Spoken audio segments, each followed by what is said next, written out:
Ya baik, selamat pagi buat teman-teman semua, salam pengadaan. Di pagi hari ini saya ingin menyampaikan satu pembahasan yang baru saja saya mendapatkan pertanyaan berkaitan dengan adanya personil manajerial yang ditawarkan sama oleh dua perusahaan di tender yang sama. Nah, mereka mengatakan kalau misalkan di Perlem 12 dan 21 kan tidak diatur jelas seperti halnya di dokumen pemilihan yang diatur di SE 18 oleh PUPR.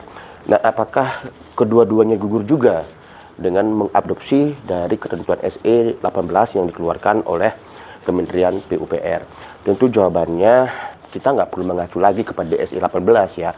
Karena pada dokumen pemilihan di Perlem 12 dan 2001 MDP yang di lampiran 5 itu sudah ada kalimat tersebut, tapi tidak dituangkan khusus di dalam personilnya, tapi dituangkan khusus pada di larangan pertentangan kepentingan pengadaan. Nah, yang ada di sana di huruf A adalah dikatakan bahwa tenaga tetap dalam suatu badan usaha tidak boleh menjadi tenaga tetap di perusahaan lain atau badan usaha yang berbeda di paket tender yang sama. Artinya kita bisa menangkap ketentuan itu dengan konteks kalau misalkan contoh di sini kita pada saat menemukan ada satu personil yang ditawarkan dua badan usaha di tender yang sama, tentu kita yang pertama adalah melakukan klarifikasi kita untuk meyakinkan apakah di antara dua perusahaan atau badan usaha ini, personil ini, misalkan Tono ini ternyata diakui salah satu sebagai tenaga tetap di perusahaan A misalkan, anggaplah perusahaan A dan B. Nah, kalau itu bisa dinyatakan secara legalitas bahwa benar si Tono ini adalah tenaga tetap di perusahaan A, maka kedua-duanya gugur. Karena jelas sekali tadi bahasanya tidak boleh tenaga tetap ini merangkap menjadi tenaga tetap di badan usaha di tender yang sama. Artinya apa? Walaupun pada saat kita bicara tentang personil manajerial, kita nggak bicara tentang tenaga tetap, tetapi di sini statusnya si Tono ini adalah tenaga tetap perusahaan A, ya. Jadi tidak boleh menjadi baik itu nanti personil manajerial ataupun tenaga tetap. Sayangnya kita nggak membahas berkaitan dengan tenaga tetap yang personil manajerial, tapi manajerial yang intinya dia nggak boleh kemana-mana, ya. Nah, kesimpulannya berarti kedua-dua perusahaan ini harus digugurkan. Nah, mungkin saja pertanyaan begini, bagaimana misalnya personil ini nggak tahu ditawarkan di perusahaan B?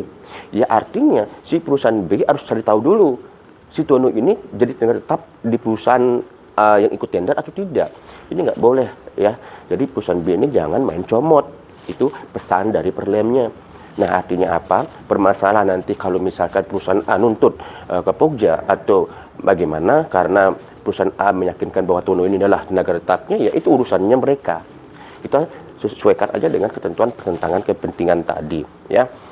Jadi yang sampaikan di sini di dalam Perlem 1221, bila mana ada satu personil yang ditawarkan lebih dari satu badan usaha atau kita contohkan saja dua badan usaha di tender yang sama, maka perlakuannya jangan digugurkan dulu, ya. Beda dengan SI 18. Kita klarifikasi dulu, meyakinkan apakah personil ini ada menjadi status tenaga tetap di dua perusahaan yang ikut tender yang sama tersebut atau tidak.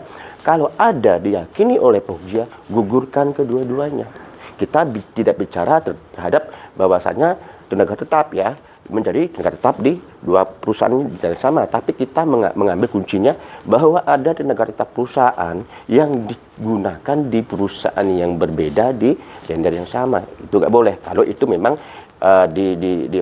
dipastikan ada tenaga tetapnya. Nah, permasalahan nanti misalkan ada satu personil yang ditawarkan dua perusahaan di tender yang sama, tapi personil ini tidak ada hubungannya dengan salah satu perusahaan menjadi tetap, maka dilakukan dengan cara apa? Meyakinkan dengan klarifikasi yang lain.